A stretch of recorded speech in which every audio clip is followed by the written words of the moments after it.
Perfecto. Bueno, ¿cuál es la idea de hoy?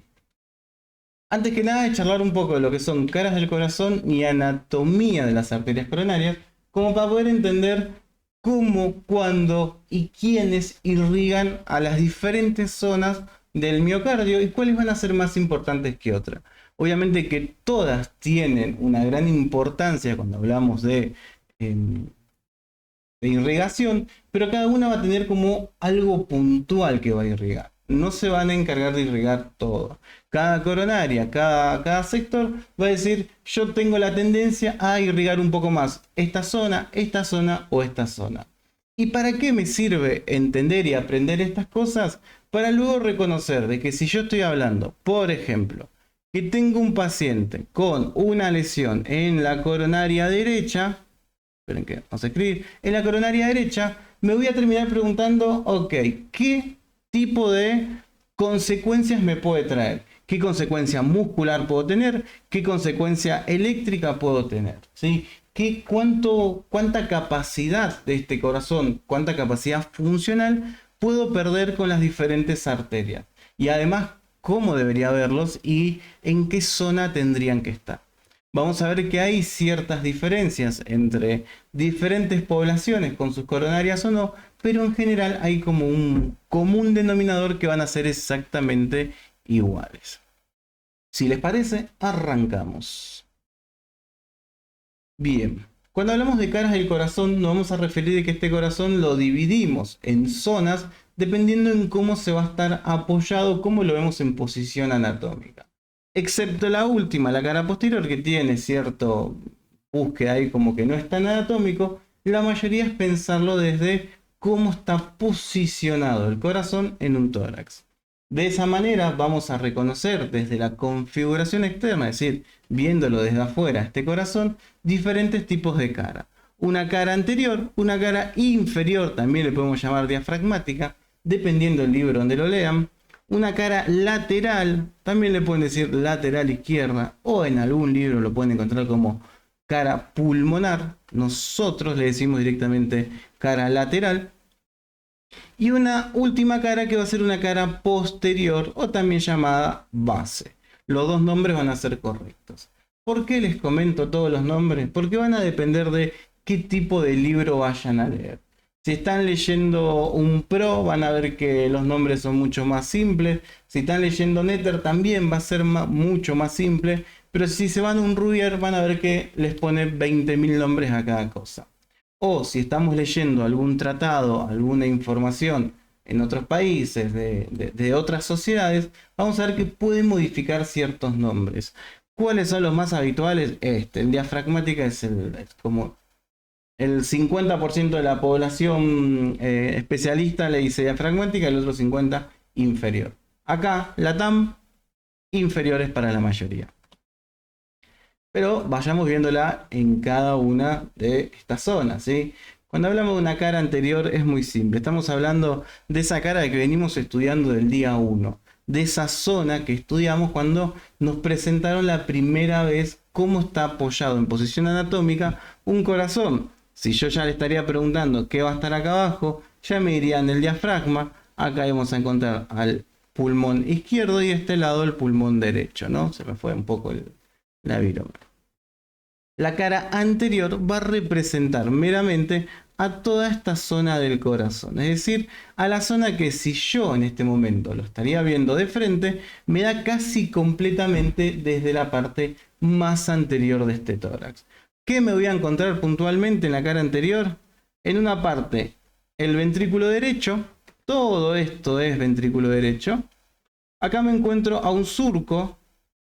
¿Cómo se llama este surco? ¿Se acuerdan?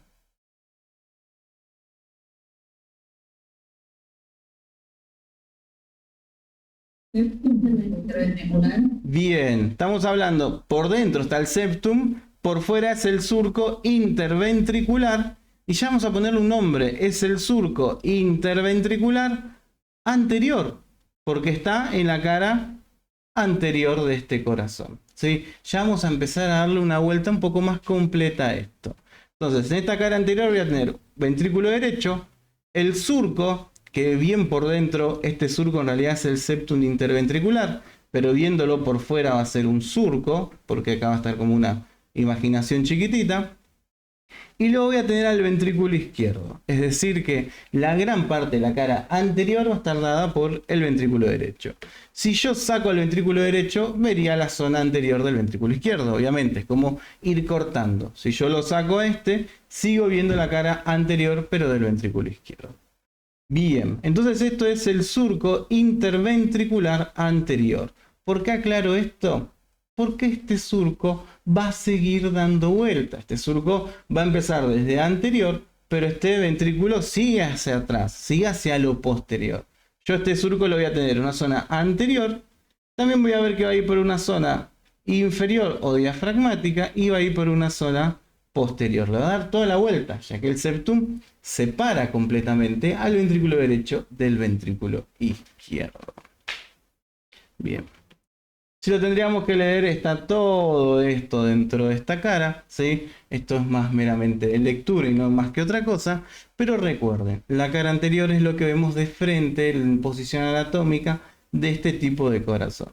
¿Por qué es importante? Porque en primera instancia vamos a empezar a encontrar también dentro de esos surcos que van a estar moviéndose, naciendo, distribuyéndose la circulación coronaria.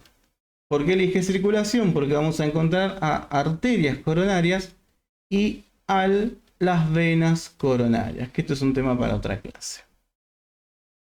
Recuerden, en general, todos lo que van a ser los principales vasos de este corazón, en su mayor calibre, van a moverse siempre por surcos, ¿sí? El surco interventricular anterior. Este surco que está acá, ¿cómo le vamos a decir?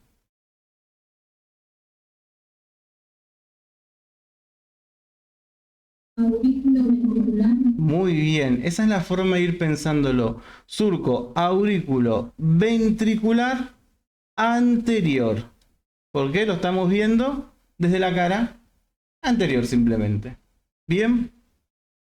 Entonces nos encontramos que en esta cara tenemos aurícula derecha o parte de la aurícula derecha con sobreescuela, ventrículo derecho, ventrículo izquierdo dando el ápex. Surco interventricular anterior, surco aurículo ventricular anterior.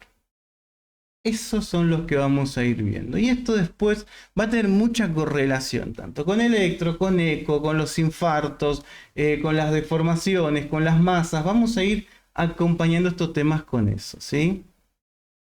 Bien. Una imagen un poco más tridimensional. Ahora igual les traje un pequeño programita para que vean cómo se llega a ver esto. Ayuda un poco a graficarlo un poquito más, casi al final de la clase. Lo mismo, solamente que estamos un poquito más sobre la aurícula derecha, pero en cambio el color. Mismo surco, surco aurículo ventricular anterior. Acá está el otro surco. Surco, ya mezclo las palabras. Surco interventricular anterior. Bien. Vamos a otra cara. Diafragmática. A ver, esta es una cara que se llama de esta manera porque vamos a pensar que es la zona que está apoyada, o por lo menos debería estar apoyada casi en contacto con nuestro querido diafragma. Lo veríamos así, desde abajo. Esa sería nuestra zona diafragmática. Solo esta zona de apoyo, ¿sí? Podemos encontrar que un poquito más para allá comienza a ser más posterior que diafragmática, porque vamos a pensarlo de acá. Si yo les muestro esta imagen que tengo acá, esto es anterior. Esto es diafragmático. Y si me voy para atrás, se va a llamar posterior. ¿Sí? Parece algo que ya vimos, algo que ya conocemos, pero cuando lo llevemos a qué coronarias van a ir en cada lado, nos ayuda a ubicarnos un poco más. Bien. La cara diafragmática va a estar como muy relacionado primero a los cambios de apunte, es decir, a los cambios de hacia dónde va a ir el ápex, a arterias muy principales, a derivaciones muy finas que terminan observándolo. Ahora vamos a ver un ratito coronarias izquierdas y derechas y vamos a ver qué importancia tiene este grupo de caras en esta coronaria derecha. Pero principalmente va a estar irrigada por la coronaria derecha. Y si ya lo estaríamos charlando desde electro, cuando ustedes tienen D2, D3 y ABF, están mirando desde acá y desde acá a la cara inferior o diafragmática. Están viendo la cara bien abajo, bien en apoyo, en contacto con el propio diafragma. La cara lateral, ahí les cierro un poquito el ventrículo para que lo vean mejor. La cara lateral o lateral izquierda o pulmonar, depende el libro que lo lean, nosotros le decimos lateral. Ya perdimos esa zona anterior que teníamos por acá y estamos viendo más que nada la zona lateral izquierda, ¿sí? También vamos a encontrar un surco. Bien, en esta zona lateral tenemos este surco. ¿Qué surco es?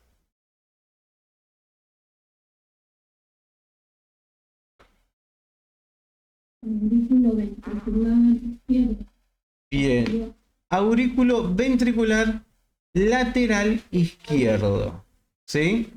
Ya no es más anterior esto. Anterior está acá. Esto ya es lateral. Porque tiene que ver con la cara que lo termina definiendo. ¿Bien? Sigamos. Y una cara base, o también me gusta el nombre que más utilizamos, posterior, es mirando al corazón desde atrás. Si nosotros pensaríamos acá, tendríamos la columna, tendríamos la columna por esta zona. Acá obviamente sacamos toda la columna y demás, dejamos solamente la cara posterior. Pero esta cara posterior del corazón tiene una pequeña diferencia al momento de estudiarla. Cuando la estudiamos es la única que no le damos tanta correlación anatómica e intentamos estudiarla como si tuviésemos el corazón colgando, como si todo esto fuese la cara posterior. Porque si lo pensaríamos anatómicamente, nosotros así vemos desde atrás al corazón, como estamos en esta opción. Pero al momento de estudiarla, al momento de ver la base, la cara posterior de este corazón, lo van a ver siempre de esta manera. Como si el corazón lo hubiésemos agarrado de la vena cava superior y lo hubiésemos levantado.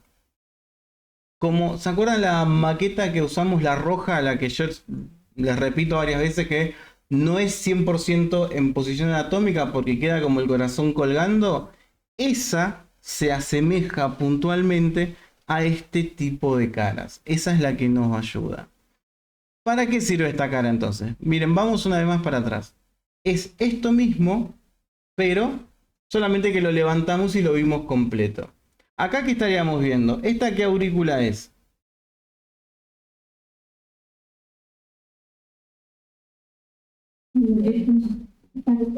Izquierda. La aurícula de la derecha, pero la aurícula no, la derecha está en la izquierda. Ok, bien, es la derecha porque acá tenemos a la vena cava superior, a la vena cava inferior, y porque pensándolo desde la posición anatómica, esto es derecho. ¿Sí? Recuerden que están viendo una vista posterior, están viendo de atrás a este corazón. Es decir, que si yo lo veo desde atrás, esto es aurícula derecha. Bien, acá tengo un surco. ¿Cómo se llama este surco? Interventricular. El septum. Los septum, ojo, hago un paréntesis antes de seguir con esto. Los septum están bien, está bien pensarlo, pero los septum son internos. Es cuando vemos por dentro esta cavidad, ¿sí? Acá estamos por fuera. Por eso le digo surco. ¿Qué surco es? Creo que ahí separa las dos aurículas, la interventricular y la interventricular. ¿Pero por qué ventricular si estamos aurícula izquierda y aurícula derecha? Ok, ya me estaba enojando. Surco interauricular posterior. Estamos viendo lo de atrás, ¿no? Bien. Bueno, ya que está, hagamos un pequeño repaso. ¿Qué vaso es?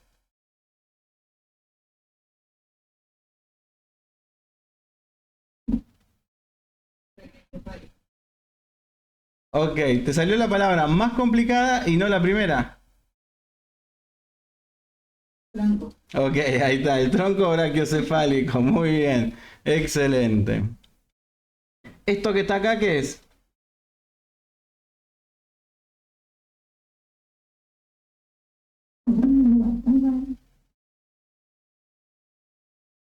Seno coronario.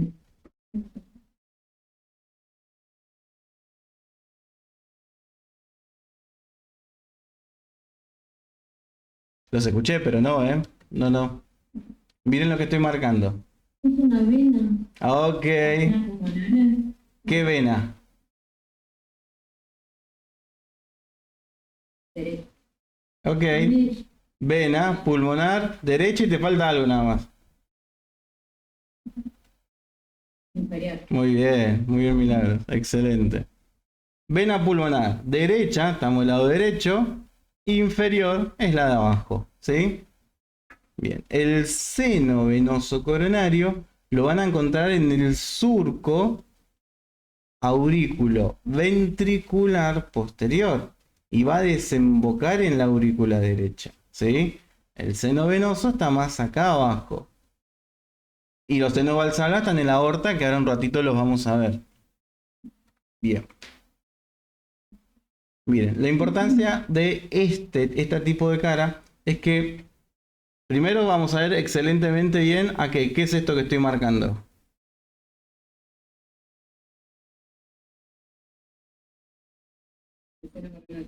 El seno, el seno Venoso. venoso coronario. Gracias, Tamara. Muy bien, Florencia. Seno venoso coronario, exactamente. No se olviden de eso, ¿sí? ¿Y está en dónde? En el surco. Surco.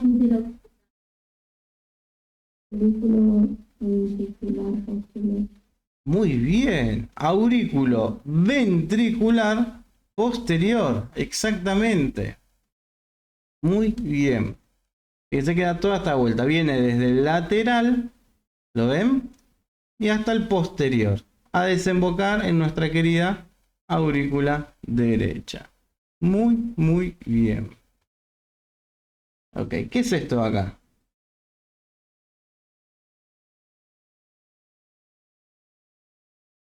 La arteria pulmonar. ¿Están seguros?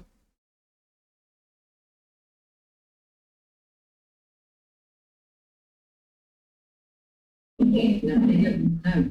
Muy bien, Alejandra, muy bien, María. La arteria pulmonar, tronco y bifurcación de la arteria pulmonar. Muy bien. No volviste a prender el micrófono, Alejandra. Tenía que decir, sí, estoy segura de esto. Sí, estaba por decirlo, pero me agarro de mano. Ok, muy bien. Muy bien, excelente.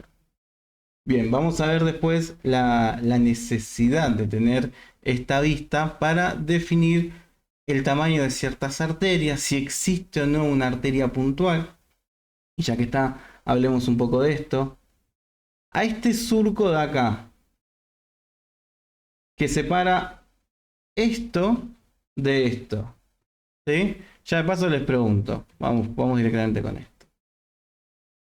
Este punto amarillo que estoy haciendo acá, ¿a qué cavidad corresponde?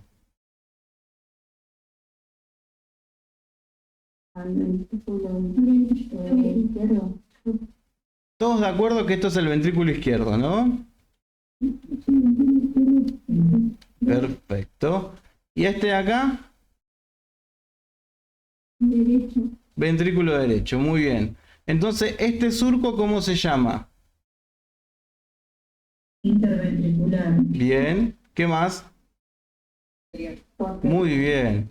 Este es el mismo surco que venía del anterior, ¿no? Sí. Bien, perfecto. Muy bien. Entiende ahora que da toda la vuelta, va desde anterior Desde anterior va a ir hasta la punta y va a ir hasta posterior, porque tenemos base de ventrículo y va a estar separado de esa manera. Bien, sigamos. Bienvenidos a anatomía coronaria, ¿sí? En la clase que viene vamos a tener las maquetas de nuevo, así reconocemos un poco más simple las vistas y las caras en la mano, así nada, lo ubican un poco mejor. Pero en general es esto, es reconocer por dónde va un surco de tanto aurículo ventricular, tanto anterior a posterior, y ahora correlacionar un poco esto con la anatomía coronaria en sí. Hay cosas de la anatomía coronaria que ya conocemos, ¿sí? ¿Cómo que? Como que nacen en los senos coronarios, en los senos de Valsalva, ¿se acuerdan? Nace en la raíz aórtica, en los senos de Valsalva, derechos e izquierdos. Esto lo conocemos. Vamos a describir siempre dos principales coronarias, una derecha y una izquierda. La derecha nace y va generando después sus ramas. La izquierda casi automáticamente se bifurcaba en dos, dando puntualmente la descendente anterior y la circunfleja. La idea de hoy es ver cuáles son los principales vasos de cada una de estas coronarias, reconocer los sectores que van a irrigar y entender un poco qué importancia tiene el tamaño de cada una. Vamos a ver que diferentes poblaciones tienen diferentes variaciones en los tamaños de estas coronarias. Pero vamos a charlarlo juntos. Bien, les muestro un... Bueno, ya se lo mostré igual. Esto ya lo vimos en clase, ya lo abrimos en este corazón de chancho, que está muy bueno, más que el de vaca. Nos encontramos que al momento de abrirlo, vimos que las valvas de la sigmoide de la arteria aorta, habían dos que tenían esas fosas, esos nacimientos, esos ostium coronarios. Pero vimos cómo al momento de abrirse, estas válvulas podían cerrar estos nacimientos coronarios para que no ingrese sangre en el momento de la eyección. Nosotros ya sabemos que mientras estamos eyectando la sangre, no hay flujo coronario hasta que no termine esa contracción, se cierre la válvula aórtica, recién ahí comienza, gracias a la poscarga, recién ahí comienzan a llenarse cada una de estas arterias. Es decir, que nuestro músculo miocárdico se oxigenaba en diástole. ¿Se acuerdan de eso, no? Todas las válvulas van a estar conformadas por un anillo, que acá como lo abrimos pudimos estirarlo, y ese anillo van a estar adheridas cada una de las válvulas, ¿sí? Bien. Empecemos a hablar con la arteria coronaria derecha. Obviamente se va a originar en el seno valsalva derecho y se va a mover por el surco auriculoventricular puntualmente. Es decir, ya estamos pensando en una cara anterior de este corazón. Ya estamos hablando que por acá tenía a la aurícula derecha y este va a ser el ventrículo derecho. Y estoy contándoles que la arteria coronaria derecha va a moverse por el surco auriculoventricular. Es decir, va a nacer desde la aorta y ya va a tomar este camino hacia abajo, hacia lo inferior. Ya podemos empezar a imaginarlo sin la necesidad de una imagen. Obviamente ahora vienen las imágenes, pero nos ayuda el primer dibujo mental que nos tenemos que ir haciendo de esto. Es una arteria importante, ¿sí? Van a dar diferentes ramas. De las principales que vamos a estudiar va a ser la conal, más que nada por el anillo de Viesens. Ya charlaremos de qué es este anillo y la importancia que tiene. Va a haber una arteria que se llama arteria del nódulo sinusal. Acá me quedé un poco corto, pero actualmente se demostró que en el 70% de los casos el nódulo sinusal es irrigado, es decir, le llega el oxígeno gracias a la coronaria derecha. Van a haber algunas ramitas agudas marginales, una muy puntual que nos va a definir dónde empieza y termina una cara, dónde termina la cara anterior y dónde empieza la diafragmática, y una descendente posterior que va a ser la que nos diga es dominante, no es dominante, e irrigue esta zona que hablamos hace 2 minutos atrás. Importancia, todavía no lo vimos en imágenes, ahora pasamos a eso. Importancia, que si yo ya estoy hablando que en una parte va a irrigar al nódulo sinusal. Alguna de estas ramas agudas marginales suele también irrigar en gran porcentaje al nódulo auriculoventricular y un poquito va a ir a irrigar a la cara posterior del ventrículo izquierdo. Cuando pensamos qué pasaría si esta coronaria derecha se ocluye, no funciona bien, ya nos hace pensar en algo muy puntual, ¿sí? ¿Quiénes van a sufrir más si esta arteria se ocluye? ¿Quién va a ser el más perjudicado de todo? ¿Y quiénes creen que pueden ser? El no sinusal, el no auriculoventricular y el Purkinje. Ok, puntualmente el sistema de conducción, ¿no? Sus principales nodos. Hagamos un repaso rápido de esto. Cuando hablamos del nódulo sinusal nos referimos a ese creador de impulsos en el techo de la aurícula derecha. Vamos a tener estos haces internodales y las de Bachmann. Recuerden algo, para que el impulso pase de la aurícula hacia el ventrículo, el único camino que tiene este impulso, la única forma de hacerlo en condiciones normales, es atravesando el nódulo auriculoventricular. Yo tengo unas de Bachmann que me lleva el impulso hacia la aurícula izquierda, ¿no? Pero ese impulso quedó acá y no logra pasar al ventrículo izquierdo. Para que este impulso pase al ventrículo izquierdo, tiene que pasar obligatoriamente por el nódulo auriculoventricular. Y esto se describe puntualmente porque la velocidad de conducción entre el nódulo sinusal, entre el nódulo sinusal y el nódulo auriculoventricular es de 500 milímetros por segundo. Es extremadamente rápida la velocidad de conducción desde el techo de la aurícula hasta el piso de la aurícula. No puede pasar así de rápido el impulso. ¿Qué hacía el nódulo de acá? Lo retarda, lo controla. Le da un retraso fisiológico. Demora el impulso para que termine de recuperarse, relajarse o llenarse de sangre los ventrículos. Entonces, de esta manera, el nódulo AB hace que de esos 500 milímetros por segundo frene la velocidad, le da ese retraso fisiológico y termina pasando al ventrículo a un promedio de 100 a 60 a 80 milímetros por segundo de velocidad. Disminuye bruscamente la velocidad de conducción de esto. Si no, no terminaríamos de relajar. ¿Y qué pasa si no nos relajamos correctamente? ¿Qué se ve afectado?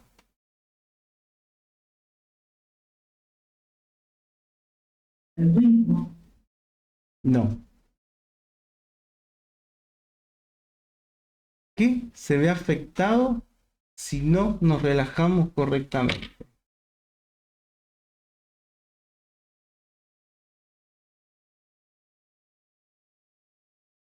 Ciclo cardíaco. ¿Qué se ve afectado?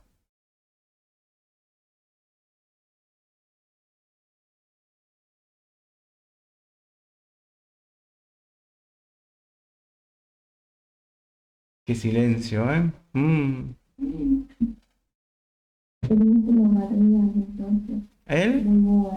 El músculo cardíaco es el miocardio. No. ¿Para qué necesito una correcta relajación?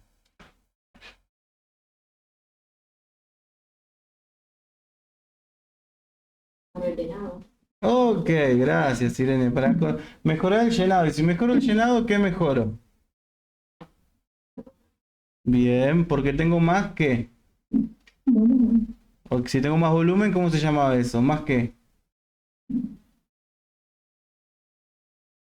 Más precarga. Y este corazón respondía, según Laplace y Frank Starling, a mayor relajación, mayor precarga, tiene que contestarme con mayor contracción. Si tengo poca precarga, poco llenado previo, poco va a ser lo que vaya a inyectar. Bien. ¿Cómo lo salvaste de este silencio, Irene? Te cuento. Sigamos.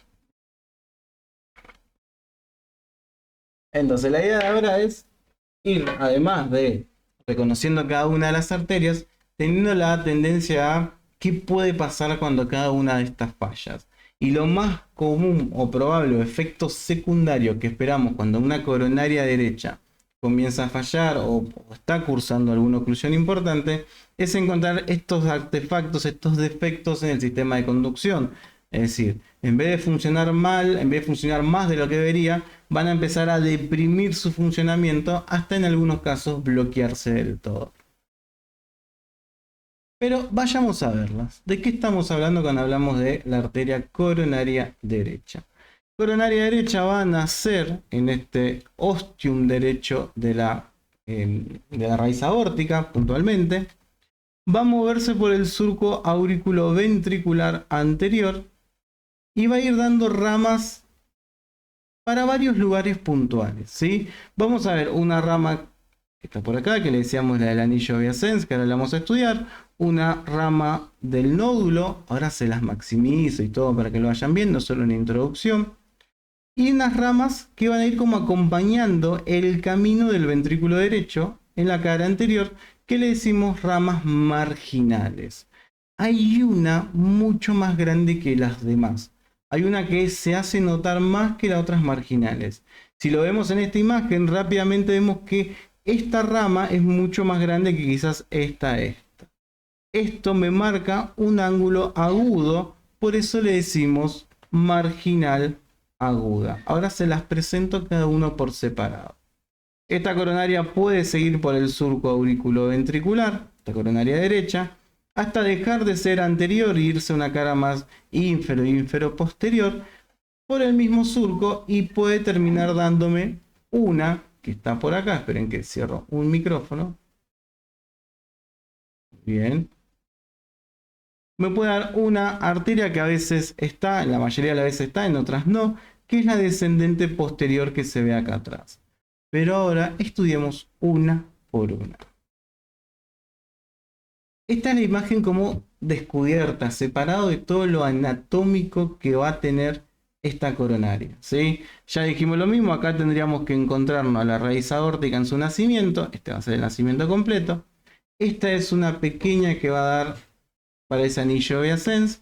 Esta es la que va a dar para mi nódulo sinusal. Y el resto vamos a encontrar marginales, algunas auriculoventriculares que pueden estar. Y una muy importante que es la marginal aguda. Y en algunos casos, la mayoría de los casos, la descendente posterior. Esta imagen, después jugando, después en casa, después en el momento de estudio, intenten replicarla, intenten poner los nombres de cada uno, intenten poner qué hay acá, qué hay para acá, qué vaso sale por acá, qué correlaciona con esta zona, para empezar a tener esa correlación anatómica de cada una de las coronarias. Bien, vamos a estudiar parte por parte. Esta es como viéndolo con la anatomía completa, desde una vista anterior. Miren cómo va por el surco auriculoventricular anterior y va a seguir bajando hacia lo ínfero-posterior.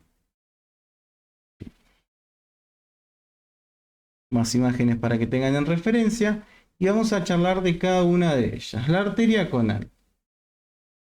La arteria conal suele ser la primera parte, el primer nacimiento arterial de la coronaria derecha. Suele aparecer la coronaria derecha y nacer esta arteria extremadamente finita, chica, casi, no le voy a decir insulsa porque queda feo, pero es una arteria que tiene muy pero muy poco flujo. Habitualmente está pensada para terminar formando ese anillo Viacens que le conté hace un ratito, que ahora les voy a dibujar de qué se trata el anillo.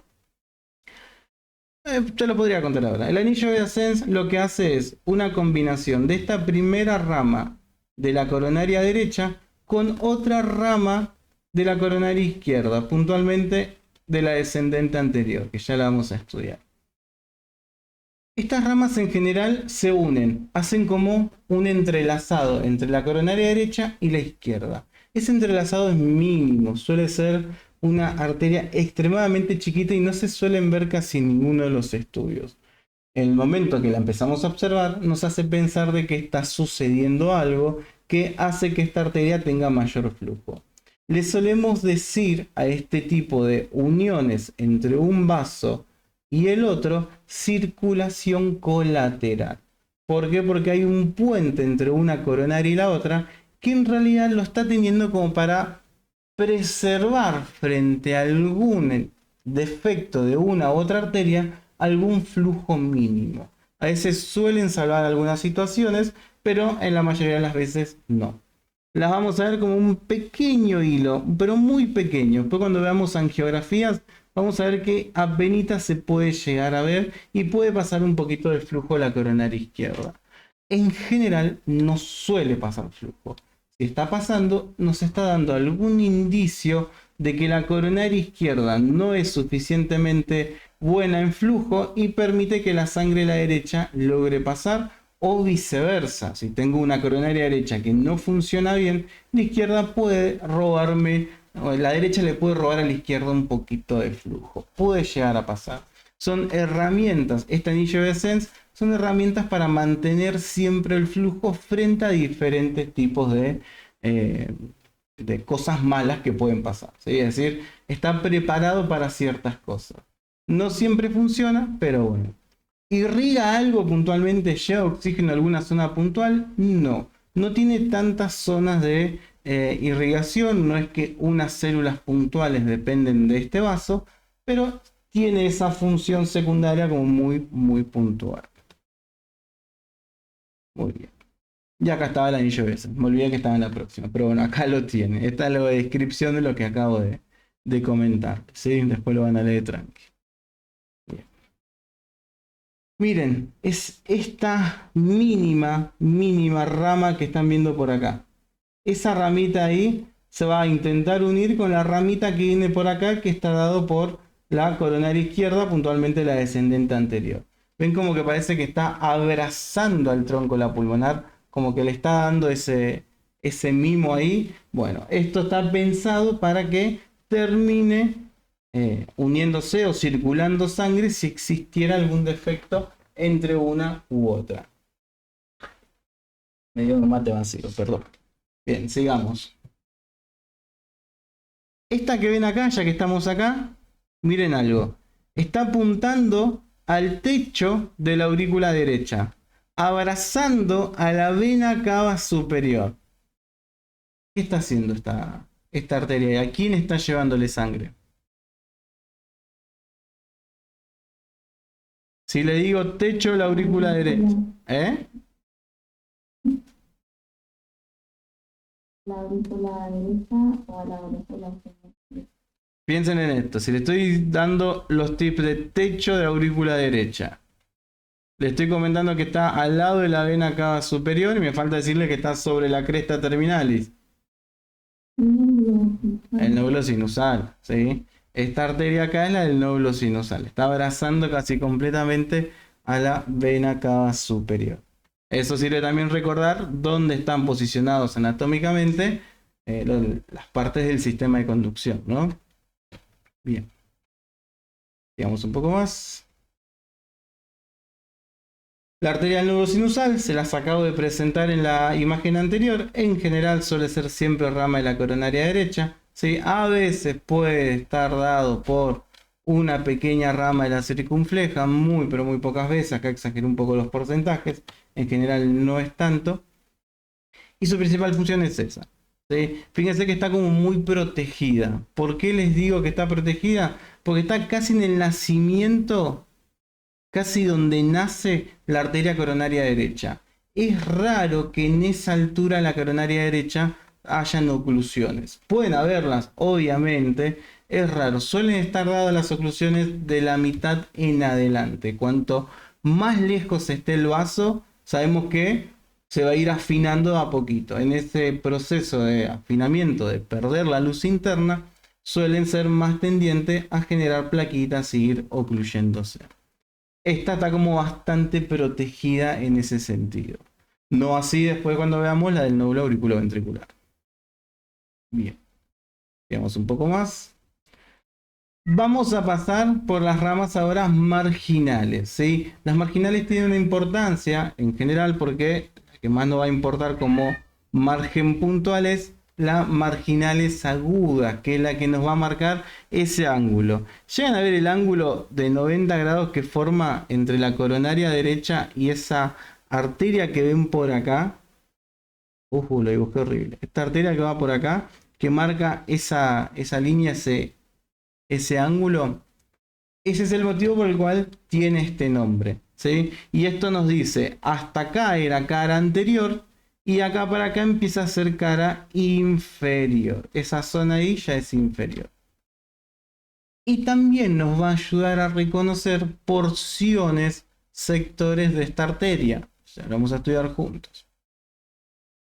Esta marginal que ven acá, ¿sí? Estas pequeñas marginales chiquititas, también van a ir con el ventrículo derecho, van a ir irrigándolo. Podemos encontrar un montón de marginales o simplemente que no haya casi marginales, que sean muy chiquititas y solamente haya una marginal aguda importante. Y después vamos a encontrar algunas auriculares chiquitas que van a ir por esta zona, que suelen tener muy poco recorrido, que están pensadas para irrigar parte del músculo auricular, y en algunas de esta que vemos acá casi principalmente por estas zonas, a irrigar el nódulo auriculoventricular, ¿sí? En general son muy chiquitas, estas son más tendientes a perforar en donde están pasando por el surco y no las solemos ver tan puntuales como debería. Bien, esta es como ya una imagen un poco más brusca.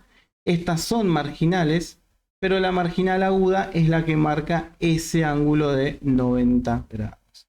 Recuerden, nos ayuda a terminar de diferenciar, de separar también la cara anterior de la inferior, y acá ya tendríamos casi posterior. Imágenes.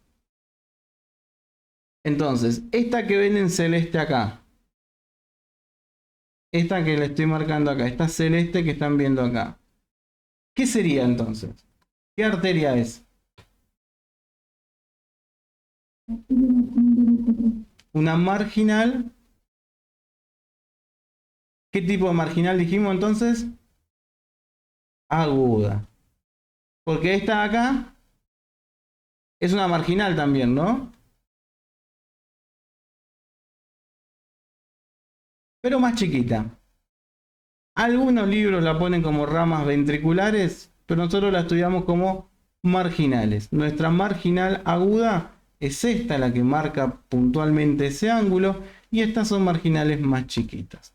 Estas son ramos auriculares. Estas son las que tienen más tendencia a terminar de ir a irrigar el nódulo auriculoventricular. Sigamos.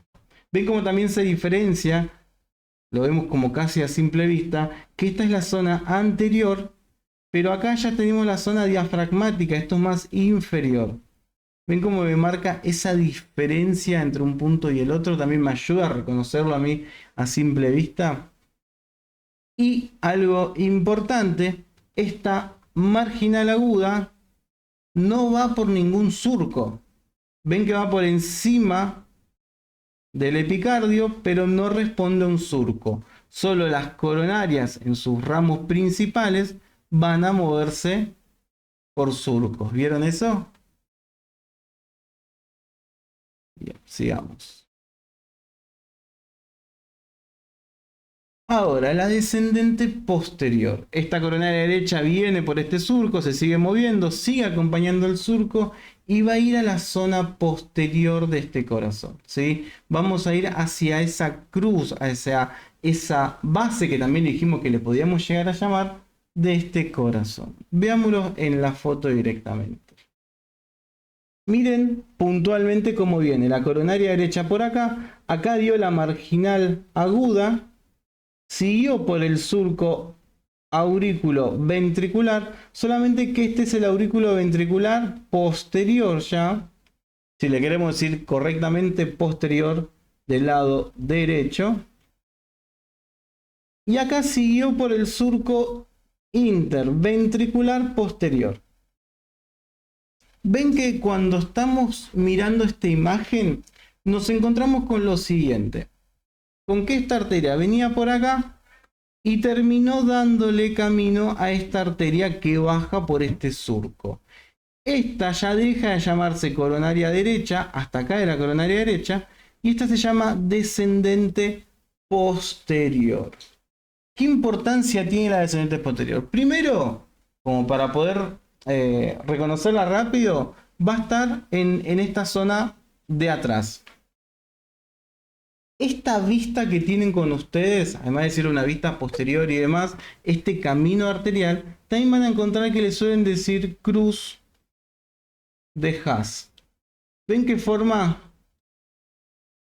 Como si fuese una cruz. Si pensaríamos en el surco interauricular, con los surcos aurículos ventriculares y el surco interventricular, formaría como si estuviésemos enfrente de una cruz. Y esta cruz podríamos reconocer la aurícula derecha, la aurícula izquierda, ventrículo izquierdo y el ventrículo derecho. Tiene ese nombre también para acompañarnos y reconocer que la cruz de Haas podríamos encontrarnos a esta arteria de acá, que es la descendente posterior. ¿Por qué hago énfasis en esto? Porque la descendente posterior tienen dominancias. ¿Qué significa una dominancia? La tendencia o la probabilidad de que esta arteria coronaria esté dada por la coronaria derecha, como lo vemos acá, que viene la arteria por acá y sí es una continuación de la coronaria derecha, pero también nos vamos a encontrar en pocos minutos de que esta arteria puede estar dada por la coronaria izquierda también. Es decir, puede haber que no la dé la derecha y sí la dé la coronaria izquierda. Puede haber también que no la dé ninguna de las dos y la tenga que dar la coronaria izquierda por acá abajo. Ya no sería una descendente posterior, ya no estaría. Y también puede estar dada por pequeñas ramitas. Ya vamos a repasar esto, pero ¿qué significa acá? La dominancia de un vaso nos está representando si la arteria es grande, si la arteria es chica, y además también pensar en qué arteria está afectada. Si yo estoy hablando de una descendente posterior, le estaría contando que es una arteria que irriga el 30% de la cara posterior del ventrículo izquierdo.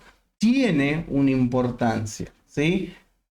Vamos a encontrar dos arterias más que irriguen más al ventrículo izquierdo, pero con un ventrículo izquierdo en un 30% que esto no esté funcionando correctamente, va a implicar de que este ventrículo no se va a contraer como corresponde y una contracción mala, ineficiente del ventrículo izquierdo hace que caiga la cantidad de sangre que inyecto a lo sistémico.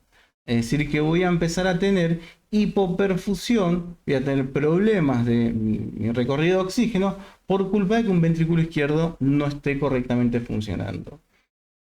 En pocos meses lo vamos a estudiar como una insuficiencia cardíaca. Vamos a ver que es un corazón que es insuficiente para eyectar la sangre necesaria. Puede ser uno de los motivos un infarto.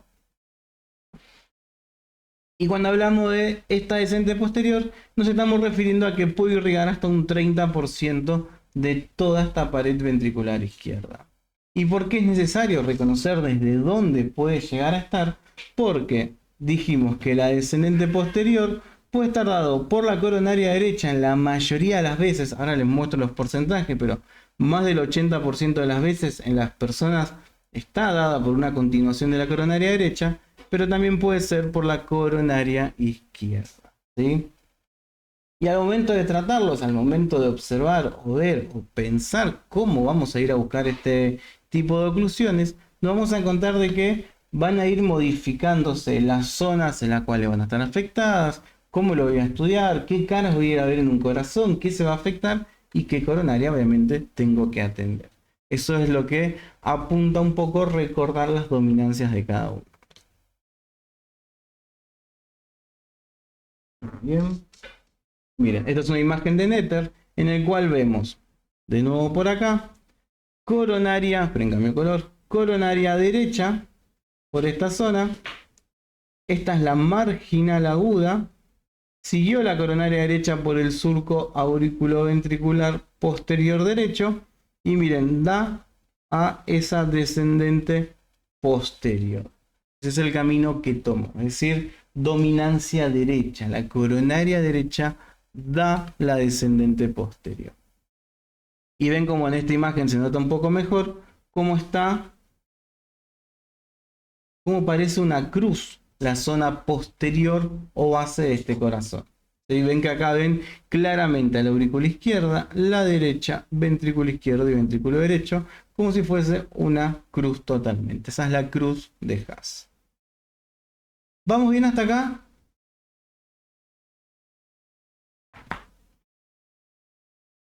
Sí, Bien. Ok, quedó alguien ahí entonces. Bien. Perfecto. Digamos. Esto es muy anatómico, ¿sí? Pero si lo vamos relacionando con las paredes y demás, podemos hacerlo un poco más llevadero. Bien. Segmentación. ¿Por qué? ¿Qué nos refiere a segmentación? Es separar a las arterias, a las coronarias o al vaso que estudiemos en porciones. Habitualmente en medicina, en salud y demás, podemos separar casi todo en tercios. Es decir, 1/3, 2/3, 3/3. La segmentación intenta explicar qué tan cerca del nacimiento de la arteria o qué tan lejos del nacimiento de la arteria esté cada parte de la arteria y existiese o no alguna lesión. Vamos a pensarlo de este punto. Si la arteria nace acá, este es el nacimiento de la arteria, y yo les marco diferentes lugares, voy a tener lo más lejos, lo más distal y lo más proximal, que es su nacimiento. Acá vamos a dibujar 3/3. Esto es un ejemplo global, ¿eh? 1/3 proximal, 1/3 medial y 1/3 distal. Vamos a poner estos ejemplos. Si tuviese un problema en el tercio distal y lo quiera comparar con un problema en un tercio proximal, tercio proximal versus tercio distal, ¿cuál me traería más problemas? ¿Cuál involucraría más masa cardíaca? ¿El proximal o el distal? el distal. Acá dijeron el distal, entonces. Si yo corto la circulación de acá, tengo toda esta zona que se quedó sin oxígeno. ¿Es peor que si lo cortase lo proximal?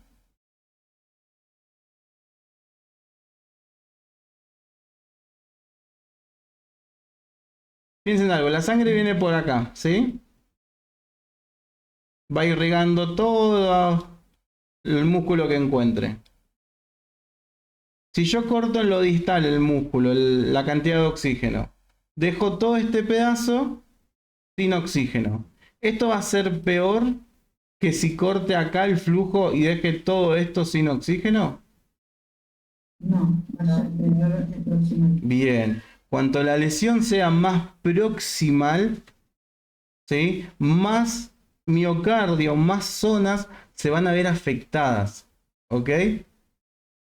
Cuanto más cerca del nacimiento del vaso esté la oclusión, más zonas sin oxígeno estaría dejando.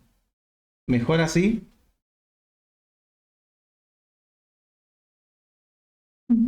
Bien.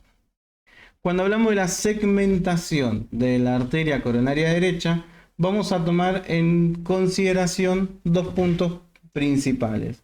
Primero, ¿dónde está la marginal aguda? ¿Sí? La marginal aguda nos hace a nosotros diferenciar que desde la marginal hacia el nacimiento del vaso, desde donde está la marginal aguda hacia el nacimiento del vaso, va a ser el tercio proximal. Desde la marginal aguda hasta el nacimiento de la descendente posterior, vamos a decir que es el tercio medio. Y de la posterior en adelante va a ser el tercio distal. Ahora, ¿qué pasaría si este vaso, si esta arteria no me da a mí la descendente posterior? Simplemente voy a hablar de un tercio proximal, que va a ser lo mismo del nacimiento de la arteria hasta la marginal aguda, y un tercio simplemente o una zona distal y nada más, ¿sí? Hasta donde encuentre esta coronaria. No van a tener los 3/3 como antes. Y esto puede ocurrir dependiendo del tamaño. En general, vamos a ver que el tamaño, la zona proximal es del nacimiento hacia la marginal aguda, el tercio medio es de la marginal aguda hacia el inicio de la descendente posterior, y de la descendente posterior hasta el final va a ser el tramo distal. Bien. Vamos un poquito más. Van a haber también diferencias en tamaños, ¿sí? ¿Qué significa? Puedo tener pacientes con un tamaño de coronaria derecha pequeño. Decimos pequeño, ya directamente no es dominante. No es dominante significa que no da la descendente posterior, no tiene la capacidad de darla. Es decir, ¿dónde va a terminar en esta foto? Acá. No va a poder dar la descendente posterior. Si solamente mi coronaria derecha nace ahí y termina acá, es una coronaria derecha chiquita, ¿sí? Obviamente voy a estudiar más cosas. Cuando vean hemodinámica voy a estudiar si existe o no existe la descendente posterior. Pues por ahí existía, se tapó y tengo una oclusión y pienso que la coronaria es chiquita y no funciona la posterior. Pero frente a condiciones normales, si no está la descendente posterior, vamos a decir que no está la descendente posterior por la coronaria derecha, que la coronaria derecha es pequeña, chiquita o de poco recorrido, tamaño pequeño recorrido. Si ya la descendente posterior, excelente, ya sabemos que es mediana, ¿sí? Ya con esto estamos más que bien, que se acuerdan esto ya es suficiente.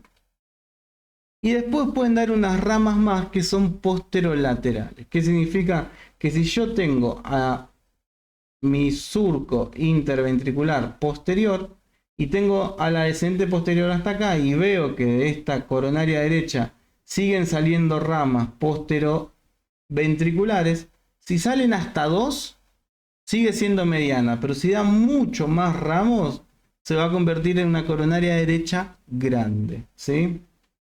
Bien. Dependiendo del tamaño, si es mediana, va a irrigar hasta un 25, un 30% del ventrículo izquierdo. ¿Por qué logra esto? Por la descendente posterior, ¿sí? Es quien le da ese permiso. Ahora, si la coronaria derecha es extremadamente grande, va a estar más cerca del 35% de irrigación del ventrículo izquierdo. ¿Qué importancia tiene? Que si la coronaria derecha falla, tiene una oclusión, se tapó, se disecó, pasó lo que haya pasado, me voy a encontrar que no solamente el sistema de conducción, la cara anterior del ventrículo derecho, parte de la cara auricular anterior de la aurícula derecha, se van a ver afectados, sino que también voy a tener hasta un 35% del ventrículo izquierdo afectado, ¿sí? Eso es lo que me intenta explicar, reconocer el tamaño y cuánto ocupa cada uno. Si la coronaria derecha es mediana, sé que hasta un 30% del ventrículo izquierdo se puede ver afectado, más el sistema de conducción, ¿sí? El sistema de conducción sí se puede llegar a ver afectado. Bien. Esto es lo que venía contándose un poquito. En general, actualmente las dominancias suelen ser el 85% de la población suele tener descendente posterior dada por coronaria derecha. Ya es un 85%. No significa que no la encontremos el otro 15% mixeado. Les traje imágenes de cómo serían cada una. Pero en general es como mucha mala suerte encontrarse con uno de estos, pero no quita que no se lo encuentre. ¿Alguna duda con la coronaria derecha? ¿Alguien quiere un gato? Pues también está maullando. Puedo ofrecer un gato. Le puedo dar un punto al que se lleve el gato. Ok. Bien. ¿Estamos bien con coronaria derecha entonces? Después vamos a hacer repaso, imágenes, talleres y demás. Pero bien. Ok. Pasemos a coronaria izquierda. Se va a originar en el seno valsalva. Los ostium van a nacer del lado izquierdo. La diferencia de la izquierda es que, recuerden, es un tronco pequeño de hasta 10 milímetros y se va a bifurcar en dos principales ramas. En la descendente anterior y en la circunfleja. ¿Sí? Bien. Vamos a estudiarlas, obviamente, como separadas por la cantidad de masa ventricular izquierda que van a irrigar, pero recuerden que todas nacen desde un pequeño tronco, ¿sí? Por eso seguimos refiriendo que son dos coronarias principales, la derecha y la izquierda, pero la izquierda refiere a dos coronarias más. Y tiene un porqué todo esto, ¿no? Porque estamos hablando de un ventrículo izquierdo que tiene por lo menos el doble de masa que un ventrículo derecho. Entonces, esto obliga a que tenga mayor irrigación, así también como tiene mayor inervación, ¿no? Si recordamos el sistema de conducción, la rama izquierda de las de His está mucho más preparada para todo ese músculo versus la rama derecha de las de His, que es un poco más fina, más chica, además. Así como necesita más corriente, también necesita mayor irrigación. Por eso ese pequeño tronco mide poco, 10 milímetros como máximo, 1 centímetro, y luego se va a bifurcar. Es de los más complicados cuando empiezan a tener problemas. Las plaquitas en este tronco comienzan a dar como mayor escrúpulos para este paciente, y ahora vamos a razonar un poquito el porqué de esto, ¿sí? Vamos a ver qué es lo que está pasando. Pero bueno, arranquemos con una de las primeras, la descendente anterior, ¿sí? Acá les muestro un poquito, esta es la descendente anterior y para este lado viene la circunfleja. La descendente anterior intenta tomar el surco interventricular anterior, va a nacer y moverse por esa zona. Va a dar principalmente arterias septales y arterias diagonales. Esto en sí importa más que nada que porcentaje el ventrículo izquierdo va a irrigar. Miren, una descendente anterior puede irrigar hasta el 55% del ventrículo izquierdo. Es un montón. Estamos hablando que el 55% de la capacidad contráctil de este ventrículo izquierdo dependen de la arteria descendente anterior. Son un grupo de arterias que cuando hablamos de infartos son infartos muy importantes, muy principales, que nos hacen poner, bueno, todo infarto no se pone en alerta obviamente, pero estos suelen quedar con, si no se trata a tiempo, con mayor secuelas. Bien. Estas son las ramas que van a dar, diagonales, septales y ventriculares derechas. Las diagonales van a ir puntualmente a casi todo el ventrículo izquierdo y un poco al músculo papilar. A veces nos ayuda también a reconocer en eco si sospechamos o sospechamos de que haya alguna oclusión en la descendente anterior cuando vemos que no hay un buen movimiento papilar. Ya lo vamos a ver en un año juntos. Las septales van a ser pequeñas ramas que no la vamos a ver casi porque son bien perforantes en este ventrículo. Ustedes imagínense esto, ¿sí? Este es el surco. Acá va a estar la coronaria, la descendente anterior. Y esto va a dar de la siguiente manera. Va a dar algunas ramitas hacia la derecha, que van a ser las ventriculares de derecha. Van a ir otras ramas bien centrales, que casi no la vemos, que van a ir perforando el septum, bien acompañando esto, que van a ser las septales. Y otras ramas diagonales, ¿sí? Que van a ir a dar la otra parte del ventrículo izquierdo. Y pueden llegar a oxigenar también el músculo papilar. Esas son las ramas que terminan dando la coronaria izquierda, la descendente anterior puntualmente, ¿sí? Suelen ser tres grupos. Estas ventriculares derechas las vemos como muy cortitas. Estas septales realmente casi nunca las llegamos a ver de frente. Si pondríamos esta imagen de costado, sí veríamos a las septales perforando. Y las diagonales sí estarían ubicándose un poquito más ahí. Las diagonales sí son más evidentes. Pero siempre van a ser de una luz importante. Y de esta luz importante van a ir dando sus ramitas muy pequeñas, irrigando a cada una de estas partes, ¿sí? Muy importante su función, pero muy importante. Todo esto es la descendente anterior. Todo este camino puede llegar hasta acá, ¿sí? Es decir, casi acercarse a la punta. Puede llegar a la punta y redondear un poco, y puede llegar a la punta, redondear un poco y ocupar parte del espacio de la descendente posterior. ¿De qué va a depender eso? Del tamaño, ¿sí? Puede ser cortas, que no lleguen a la punta, medianas, que lleguen a la punta y den un poquito la vuelta, y largas o grandes que terminen dando la vuelta. En las coronarias, la mayoría, el porcentaje son medianas y suelen llegar a la punta del ventrículo izquierdo, al ápex, y dar un poquito la vuelta. Eso es lo ideal en una descendente anterior, ¿sí? Es decir, miren algo, viaja por el surco. Esta llegó a la punta y dio una pequeña vuelta por la punta hacia atrás. Esta es una descendente anterior mediana. Y ven todas las pequeñas ramas que van dando, como van dando ramitas diagonales hacia el ventrículo izquierdo. Esa es la idea de esto. Algunas de estas diagonales pueden llegar a terminar dando alguna rama al nódulo AB, pero en general no es muy clásico que esto pase, ¿sí? Digamos. Esa es la coronaria izquierda. Ahora la vamos a ver un poco más en imágenes. Recién dijimos entonces que el tronco de la coronaria izquierda se separó en descendente anterior y se bifurcó en circunfleja. Ahora nuestro objeto de estudio es la circunfleja. ¿Por qué? Porque recién hablamos de cómo se irriga toda esta cara más anterior del ventrículo izquierdo, este 55% de mi cara anterior del ventrículo izquierdo, es decir, mi gran masa muscular izquierda. Pero también tengo la circunfleja. ¿Para qué quiero la circunfleja? Para que irrigue lo que queda, la cara lateral hasta un poquito el látero posterior del ventrículo izquierdo. Fíjense, acabamos de irrigar la cara anterior. ¿Con quién? Con la coronaria izquierda, la descendente anterior. Irrigamos recién la posterior del ventrículo izquierdo. ¿Con quién hicimos la posterior? Con la descendente posterior. ¿Quién nos queda? La cara lateral. Bien, ¿cómo lo hacemos? Gracias a la circunfleja.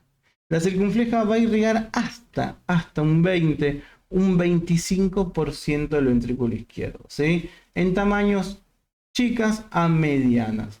Ahora, si es dominante, que ahora vamos a ver de qué tratamos con esto, va a dominar un poquito más, va a irrigar más. ¿Por qué?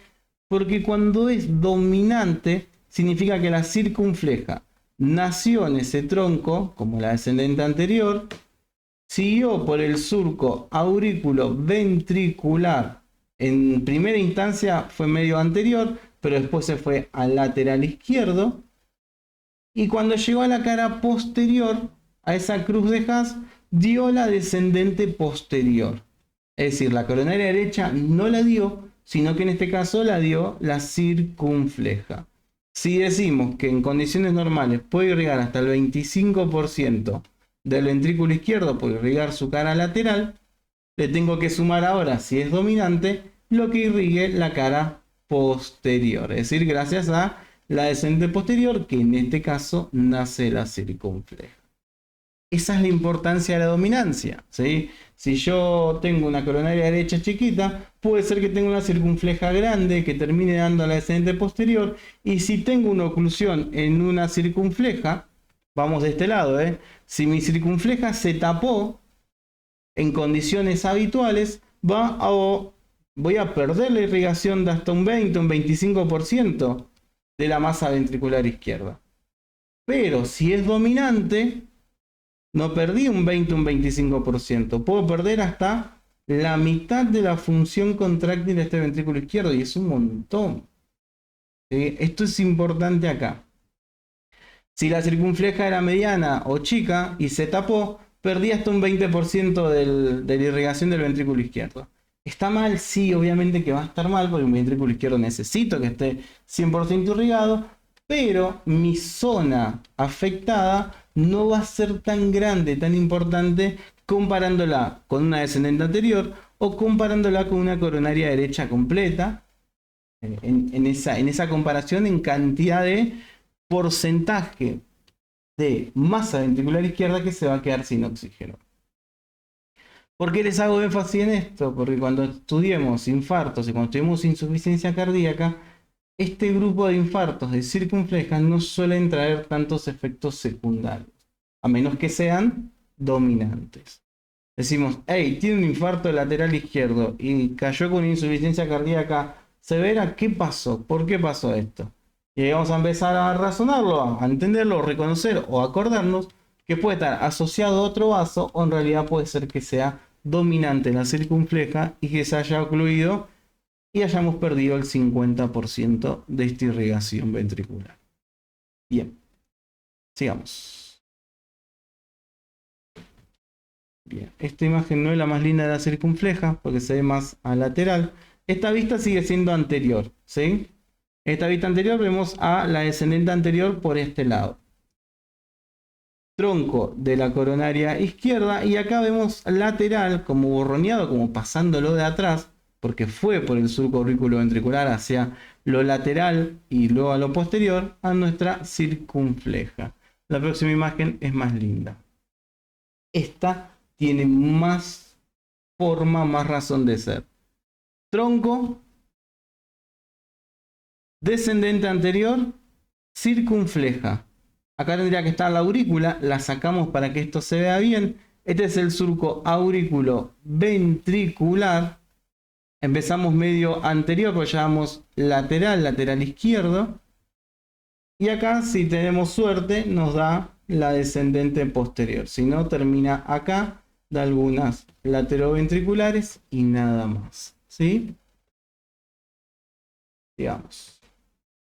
Esta vista es un poco más linda para esto. Esto es más en la normalidad. Vista posterior. Arranquemos con eso. Estamos viendo todo desde atrás. Esto es bien posterior. ¿Cómo le decíamos a esta vista? Por la forma que tiene.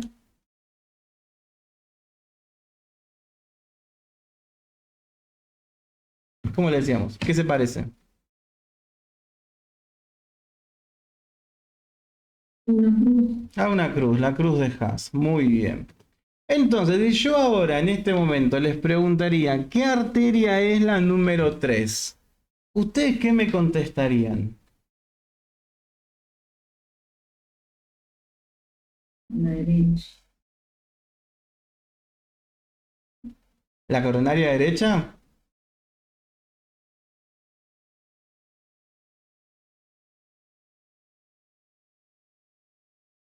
Muy bien, Mariana, la coronaria derecha, exactamente. Coronaria derecha. Muy bien, excelente. Y queda a donde está el 5, la descendente posterior. Ok, ok, significa que entonces es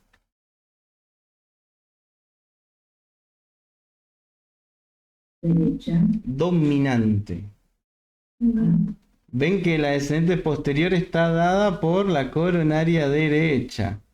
¿Sí? Esto que está acá, ¿qué creen que es? Este que le estoy haciendo varias flechas, ¿qué es?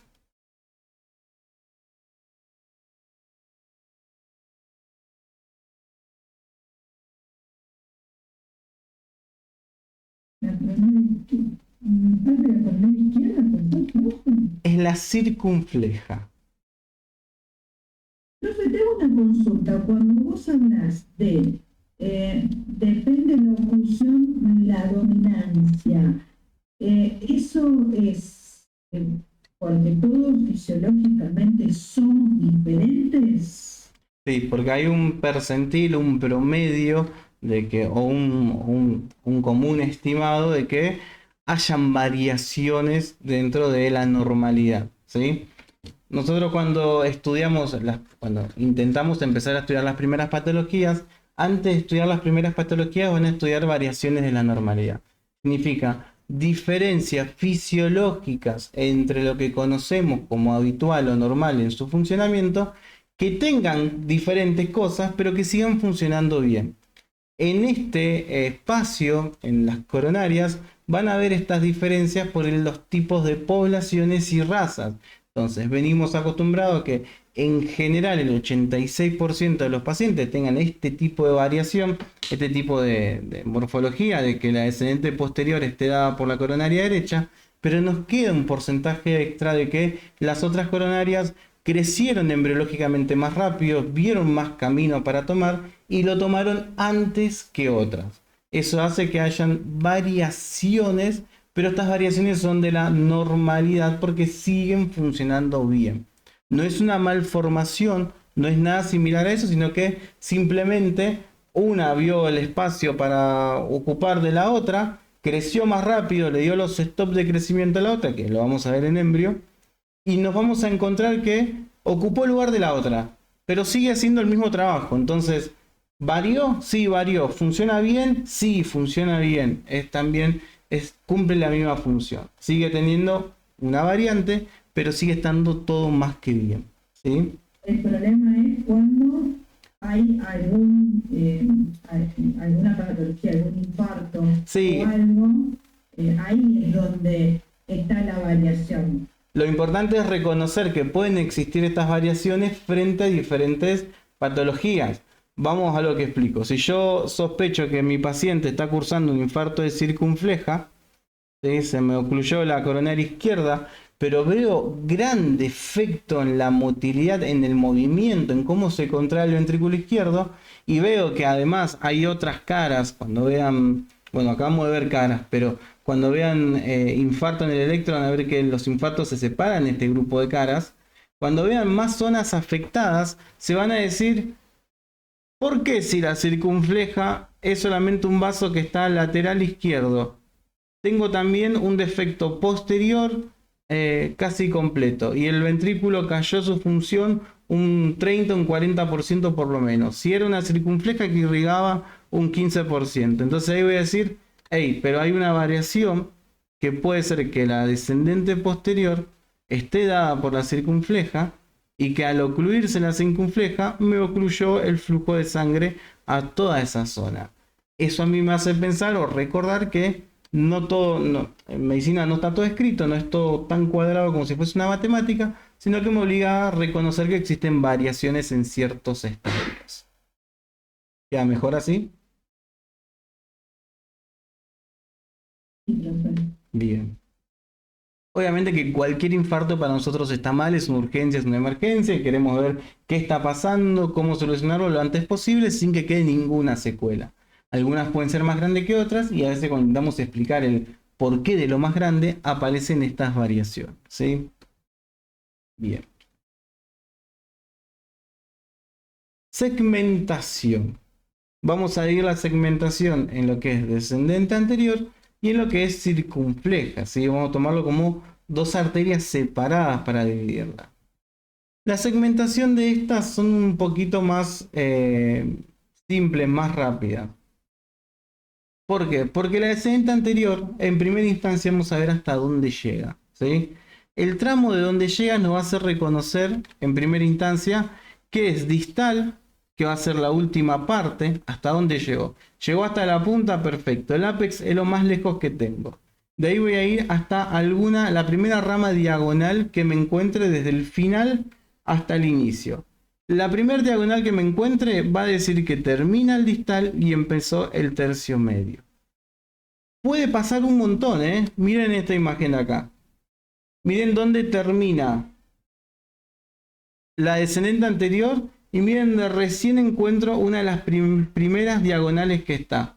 Todo esto es el tramo distal. Y entre esta diagonal, entre esa diagonal que acabo de encontrar y la primera rama diagonal que me encontré, es decir, entre la última diagonal y la primer diagonal, entre el último nacimiento coronario importante que veo de la descendente anterior a el primero que encuentro grandemente, le voy a decir que es el tramo medio. Y de ahí para donde nace va a ser el tramo proximal. ¿Qué significa? Lo hacemos más simple. Tronco de la coronaria izquierda nació. Seguimos el camino y encontramos que ya dio una primera rama importante. Tramo proximal. Después fuimos viendo, puede dar varias ramas, pero vamos a ver hasta dónde llegó la última. La última en este está acá. Tramo medio. Y de ahí para adelante el tramo distal. Y acá es lo mismo. Piensen en esto. Esta coronaria izquierda está irrigando hasta un 45% del terreno de la cara anterior del ventrículo izquierdo. Y miremoslo de esta punta. Si yo doy una oclusión distal, tengo toda la punta del ventrículo izquierdo que no va a lograr contraerse correctamente. Pero si mi oclusión es proximal, ¿qué va a pasar?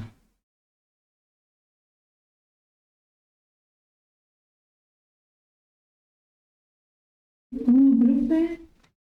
Si yo tengo una oclusión distal, toda la punta del ventrículo izquierdo no se contrae, no tiene oxígeno. Vamos a decirlo hoy que no tiene oxígeno. Pero ahora, si mi oclusión es proximal, ¿qué va a pasar? No tengo oxígeno desde el nacimiento. Toda la cara anterior del ventrículo izquierdo ¿Eh? No le va a llegar oxígeno a toda la cara anterior del ventrículo izquierdo. ¿Sí? Ah, ahí te entendí, Jaime. Va a estar todo ocluido, me dijiste, ¿no? Ah, ok. Va a haber una oclusión que no le va a permitir la llegada de oxígeno a ninguna zona de la cara anterior.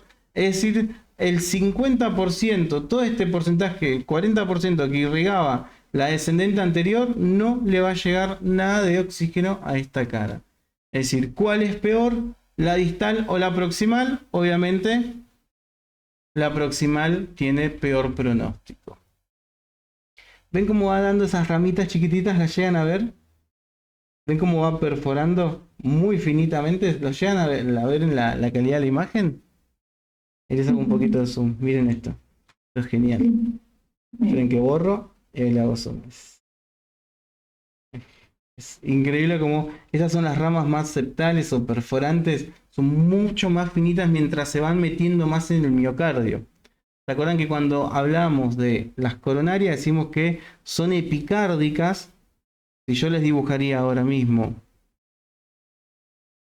el miocardio, el endocardio y el epicardio, las coronarias son epicárdicas en su mayor luz y cuando iban perforando el músculo iban perdiendo ¿qué cosa? Se iban capilarizando, ¿se acuerdan? Es decir, que paso de la mayor luz de acá arriba a la menor luz, al menor diámetro acá abajo. Y acá vamos en lo mismo, entonces. Si yo les mostraría en este momento dos diferentes oclusiones, vamos a poner una coronaria acá y otra coronaria acá. Voy dibujando las coronarias, como afinándose, cada vez que van entrando al endocardio van cada vez más, pero más finas. Si yo les pondría una oclusión epicárdica versus una oclusión distal bien endocárdica, ¿qué oclusión es peor? ¿La epicárdica o la endocárdica? ¿Epicárdica o la endocárdica? ¿Qué oclusión va a ser peor?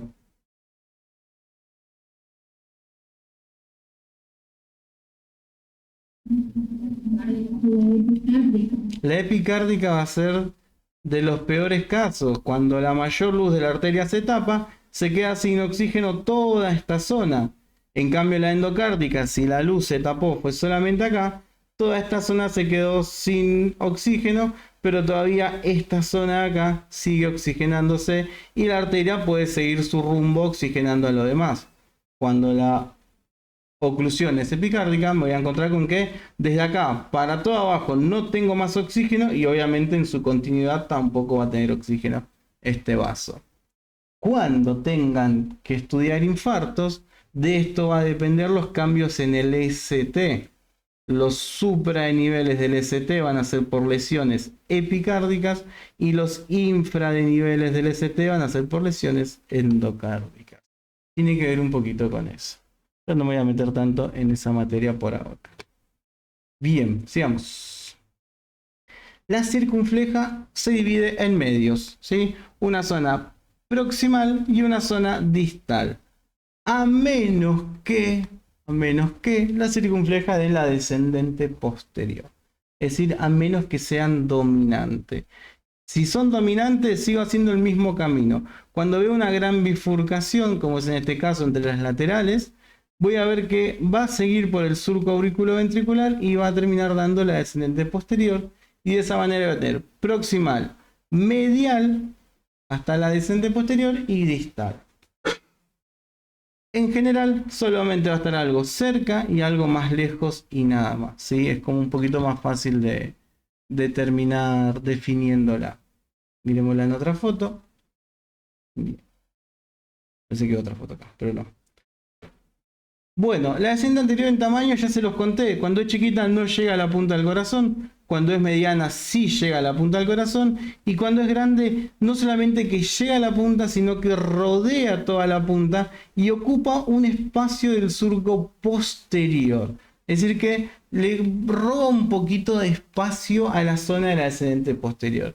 En general, en general, la mayoría de las descendentes anterior son de tamaño mediano. Llegan a la punta del corazón irrigándola. Tengan en cuenta algo.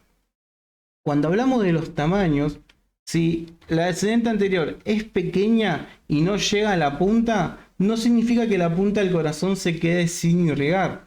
Tiene que ir otra arteria a irrigarlo. ¿Que quién puede ser en este caso? La descendente posterior. Nos encontraríamos con una descendente posterior de un tamaño más, pero más grande, ¿sí? Circunfleja va a depender de la cantidad de ramas marginales que dé en este ventrículo izquierdo. Cuanto más ramas marginales, más va a irrigar el ventrículo izquierdo, más grande es.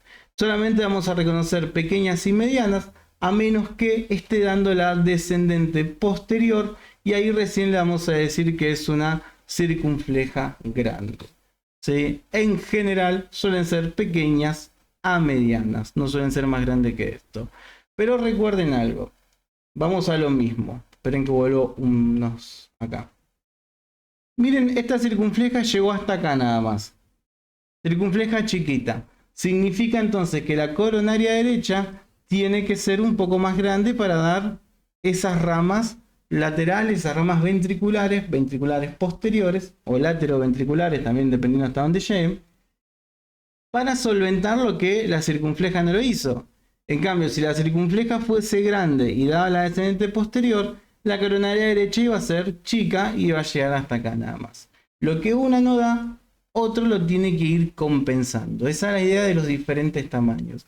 En sí, en condiciones de la normalidad, todas las paredes, todos los lugares tienen que estar irrigados. Esa es la función puntual de esto. Acá les hice un pequeño resumen de cómo sería, hasta dónde influye cada una de ellas, como para tenerlo en un cuadrito bien acomodado y demás. El resumen de lo que son las dominancias, para que tengan en cuenta, la derecha casi siempre va a ser dominante, la izquierda solo en el 8% de los pacientes, y estamos hablando de que está dada por la circunfleja, y después hay un 7% que puede estar balanceada, ¿sí? En algunos libros le van a aparecer porcentajes más chicos con un 2% inexistente, que les traje cómo se ve esto. Esta es la clásica, esta es la que ya conocemos. Dominancia derecha. Descendente posterior dada por la coronaria derecha. ¿Okay? Miren esta. La coronaria derecha vino hasta acá. Es decir, me dio mi marginal aguda y terminó ahí. Mi circunfleja, ¿qué hizo? Siguió por el surco auriculoventricular posterior y me terminó dando la descendente posterior. Una descendente posterior un poco más cortita, miren hasta dónde llega. Pero ¿con qué me encuentro acá? Me encuentro con la descendente anterior que llegó hasta la punta y dio un par de vueltitas a terminar de irrigar lo que no llegó a irrigar la descendente posterior. Ven que cuando una no logra hacerla, cuando una no llega, la otra se encarga de ir a terminar de formarlo. Obviamente que esto pasa embriológicamente, no pasa en la vida del paciente, a menos que esté ocluida alguna y exista circulación colateral. Pero esto va pasando durante la formación de este ser humano. Se dan cuenta que acá no está la coronaria derecha. Lo ven todos, ¿no? ¿Está claro esto?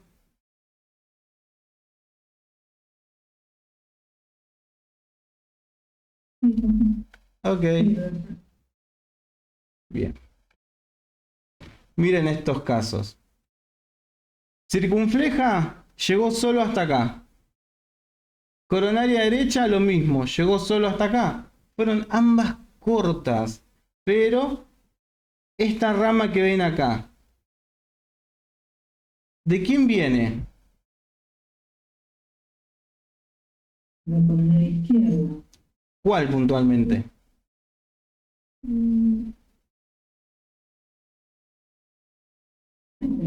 Exacto. Esta rama acá viene de la descendente anterior. ¿Qué tamaño de descendente anterior entonces? grande, ¿sí? Llegó a la punta y dio toda la vuelta. Con una circunfleja y una coronaria derecha, chicas. Bueno, la circunfleja es mediana. La verdad que llegar hasta acá es de mediano. Pero esta fue más que nada chica mediana. Y acá miren, sin dominancia. Todas dieron ramas finas lateroventriculares para terminar de irrigar la cara posterior de este ventrículo. Vieron que son todas chiquititas, pero está todo totalmente ramificado. Esto es mucho, pero mucho, mucho más raro de ver. Es casi muy baja la probabilidad que pase. Esta es la competencia, es decir, si no es coronaria derecha suele ser circunfleja. Y estos dos son los casos más extraños, raros de ver, poco vistos. Pero están descritos, lo describe nuestro gran y querido Netter. Más adelante, cuando estén viendo caras y demás en los electros, esto le va a servir un montón. Se los dejo para que siempre lo tengan. La comparación del electrocardiograma con diferentes tipos de arterias. ¿Cuál se estima que es? No es 100% exacto porque depende de la dominancia, pero eso ayuda como a ir reconociéndolas un poco. Profe, y en todos los casos que se ven distintas, o sea, uno es más grande o más chico, tiene más predominancia en las arterias marginales. Es normal, digamos. Sí. Todas las personas que sean distintas es normal, no traen algo complicado, nada de salud. No, no trae ninguna complicación, por eso le decimos variaciones de la normalidad, ¿sí? Todo lo que sea una variación normal implica que sigue manteniendo su funcionamiento habitual, ¿sí? Que a veces cambia en lo que decimos de normal a común.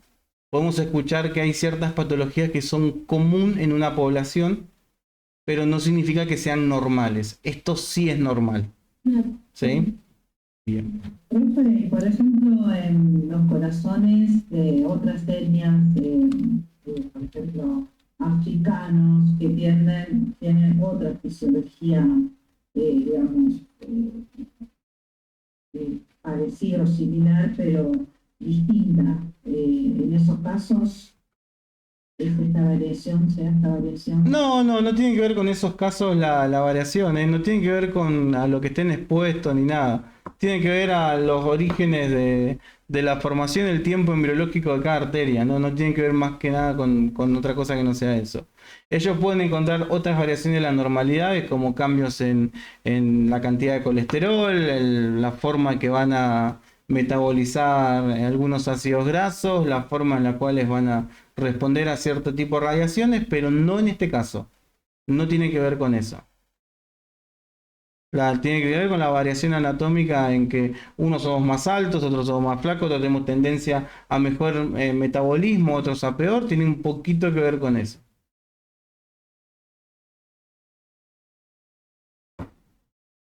¿Alguna duda más?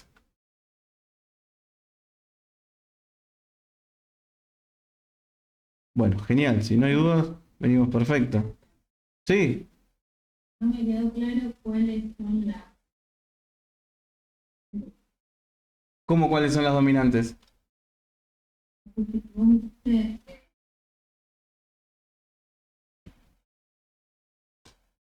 ¿cuáles serían las dominantes? ¿Serían las como las más grandes? No. La dominancia tiene que ver con quién dé la descendente posterior. Cuando hablamos de dominancia de un vaso, de una arteria, nos referimos a quién se encargó de dar la arteria descendente posterior o quién irriga la cara posterior. Es como el mayor terreno a pelearnos. Fíjense, marginales, coronaria derecha, la cara anterior del ventrículo izquierdo, la cara lateral del ventrículo izquierdo, no está en discusiones quiénes la irrigan. Ya sabemos que son coronaria derecha, descendente anterior y circunfleja. Ahora, la cara posterior es donde tenemos la discusión de quién lo termina irrigando. ¿Por qué? Porque va a depender de la dominancia que tengan. Si la dominancia es derecha, la descendente posterior va a estar dada por la coronaria derecha. Si la dominancia es izquierda, la descendente posterior va a estar dada por ¿quién?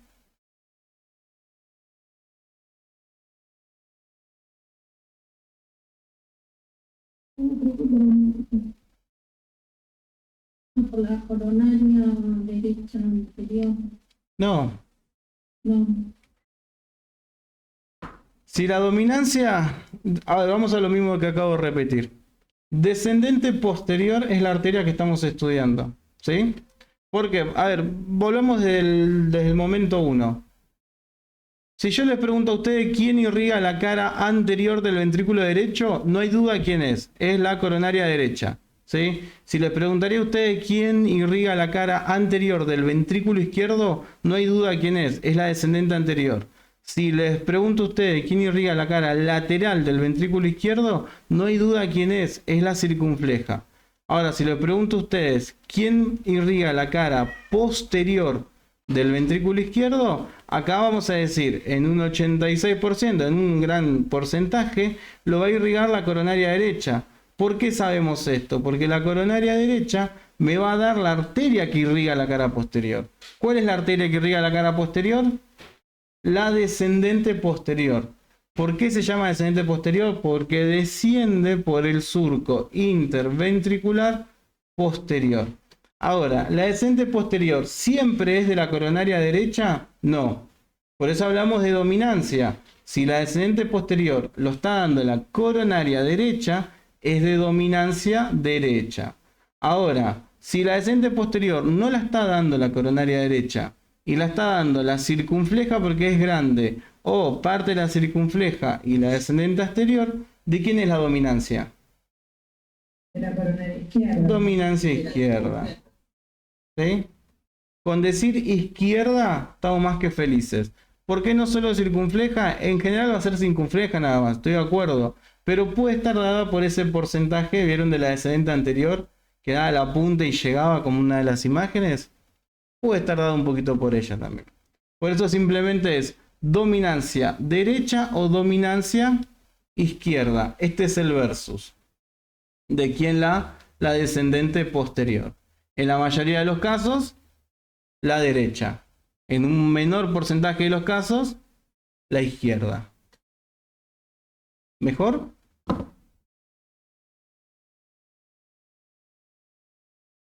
Sí, pero aparte de ahí nos podemos guiar con la figura de cruz de casa. La cruz de casa ayuda un montón.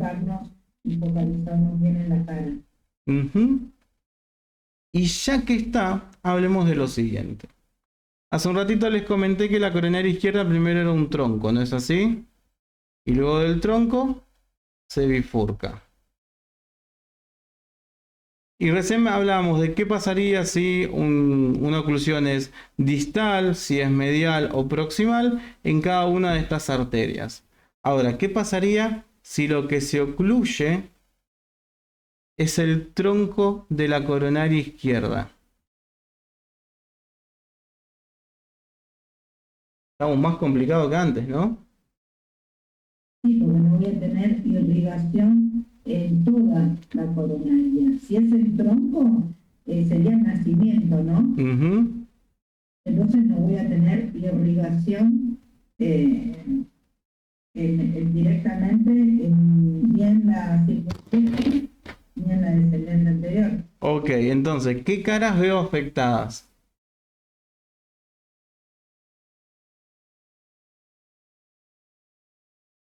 Por la descendente anterior, vería toda la cara anterior, ¿no? Y por la circunfleja, vería toda la cara lateral. Muy bien. Sería complicadísimo, ¿no? ¿Y qué pasaría si encima este paciente es dominante izquierdo? Se muere. Literalmente. Toda la cara posterior también se le sumaría, ¿sí? Y miren, les cuento algo que también puede pasar con estas cosas. Habitualmente, cuando ustedes tienen un flujo, el flujo dentro del vaso, cualquier vaso, ¿cómo tiene que ser?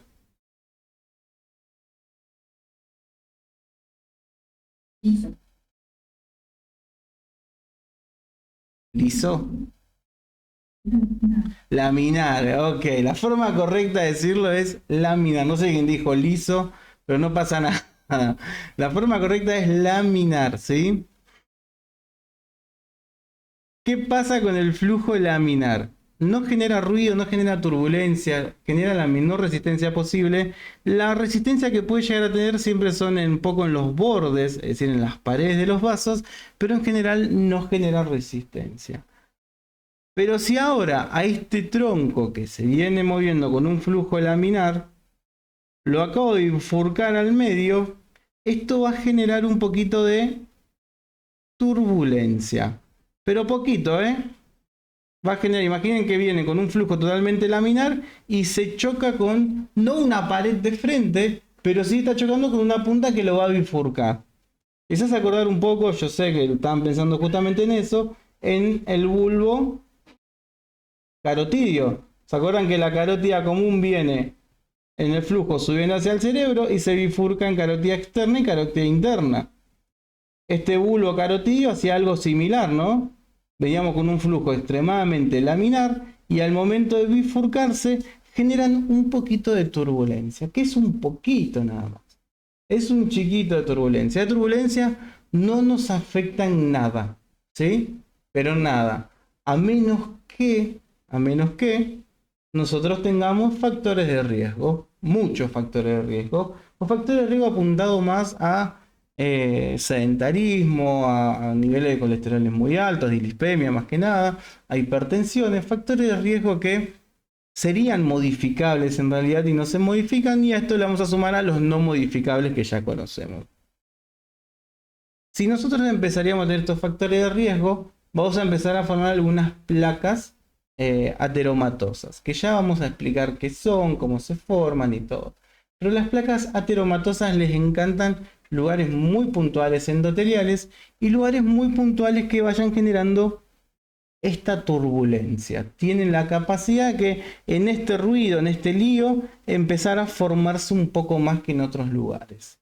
Es decir, que con factores de riesgo elevados tengo más posibilidades de generar placas de ateroma en lugares que existan bifurcaciones. Y estoy hablando de que tengo una coronaria izquierda que irriga casi un 60% de la cara, de la parte importante de mi ventrículo izquierdo, que es un tronco y luego una bifurcación. Es decir, ¿tengo más probabilidades de generar placa ateromatosa en esta zona? Sí. Tengo posibilidades de generar que esa placa, esa oclusión, comience por estas zonas de mayor turbulencia. Es más común que si algo se desprende vaya a ocluir a la zona de menor luz, pero puede empezar a ocluir en estos lugares puntualmente. Es común encontrarnos con todas las bifurcaciones en general de los vasos que tengan más turbulencia y más tendencia a esa proximidad a acumular este tipo de placas. Era un dato de color que me gusta siempre aclararlo. Y que lo vamos a ir viendo cuando empecemos a ver estenosis. Bien. ¿Alguna duda? Excelente. Bueno, si no hay ninguna duda más, corto el video acá.